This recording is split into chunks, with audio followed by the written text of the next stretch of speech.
سلام الله عليكم جميعا، سلام الله عليكم يا رجال. كملنا، خرجنا من الجلسة قبل حوالي 5 دقائق.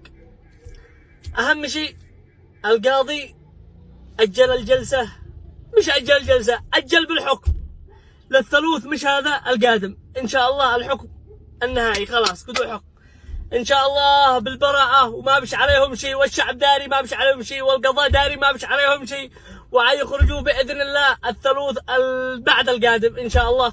وشكرا لمن تواصل معنا، وشكرا لمن علق مصطفى يستاهل ومصطفى مدري ايش ومن هذا الخبيرات.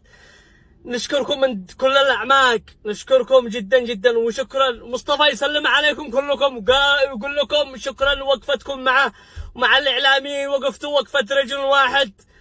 ولا نطول عليكم، الثلاثاء بعد القادم ونكرر هي الحكم الأساسي.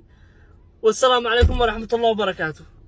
ما بش عليهم تهمة، خرجتهم ليش المماطلة هذه يا دولتنا؟ قلت تهمتهم والله انهم وطنيين.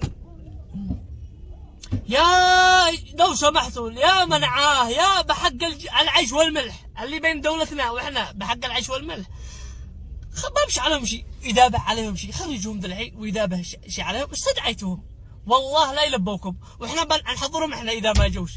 أما تماطلوهم، والقاضي يقول خلينا يجلس الثلث القادم، والثلث القادم إذا عن سيره ويقول لا بعد العيد. ما بش داعي، ما بش داعي لهذه الحاجات. أسألتكم بالله خرجوهم، خلونا نفرح شوية. عضو النيابة كل ساعة وطلع له مجبر. ما بش، مع احترامي عضو النيابة، تفاعل معه وتساعد مع القضية أبوها